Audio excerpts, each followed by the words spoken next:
Igatpuri police स्टेशनच्या हद्दीमध्ये 12 तारखेला पर्यटकांवर हल्ला झाल्याची जी घटना आपल्याकडे दाखल झालेली होती, त्या घटनेच्या अनुषंगानं आपण जे आरोपी 9 आरोपी याच्यामध्ये अटक केलेले होते. त्या 9 आरोपीला अटक केल्यानंतर उर्वरित जे आरोपी होते, जे निष्पन्न झालेले आरोपी होते, त्यामध्ये इतर जे मुख्य आरोपी आहेत, पहिल्या 4 मुख्य आरोपी व्यतिरिक्त आणखी जे 3 मुख्य आरोपी होते, त्या 3 मुख्य आरोपींना आपण सकाळी जे आहे तर यांना या ठिकाणी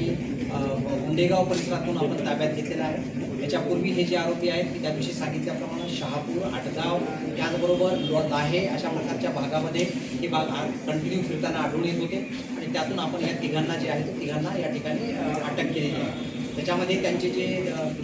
नाव आहेत ते नावामध्ये ते 3 आरोपी जे आहेत त्यांचा मुख्य रोल आहे, जे आपल्याला त्या ठिकाणी सुट्टीतली काच फोडताना, त्याचबरोबर दगड फेकून काच फोडताना आणि वाहनाची काच फोडताना आणि त्याचबरोबर जे इतर काही लोकांना त्यांनी कॉल जो केला होता त्याच्यामध्ये जे बाकी आरोपी होते, अशा सगळ्या आरोपींच्या संदर्भामध्ये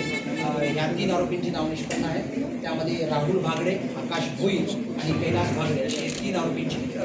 नावं आहेत. आणि या 3 आरोपींना आपण अटक केलेली आहे आणि त्यांना जे आहे ते योग्य कायदेशीर प्रक्रियेने त्यांना कोर्टामध्ये प्रोड्यूस करण्यात येईल.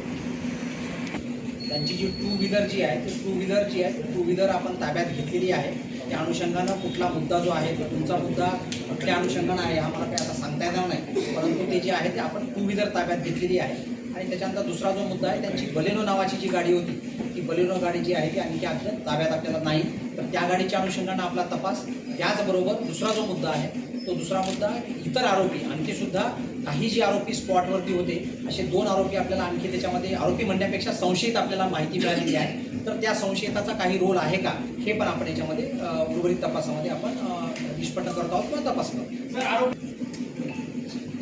जसं सांगितलं तसं 6 ते 7 आरोपींचा उल्लेख होता, परंतु एकंदरीत जे 6 ते 7 आरोपी होते त्याच्यानंतर आपण निष्पन्न करून 9 आरोपी आणि आजचे 3 आरोपी असे 12 आरोपी या गुन्ह्यामध्ये सहभागी आहेत, त्याची आपण निष्पन्न करून त्यांना अटक करण्यात आलेली आहे. उर्वरित जे आरोपी आहेत त्यांची आपल्याला या ठिकाणी मुख्य ठिकाणी स्पॉटवर असल्याची माहिती मिळालेली आहे, परंतु त्यांचा नेमका रोल किती आहे हे कंप्लेंटशी बोलून बाकी आणि त्याच्या संदर्भात योग्य माहिती घेऊन त्याप्रमाणे आपण त्यांना निष्पन्न करून पुढची कारवाई करतो.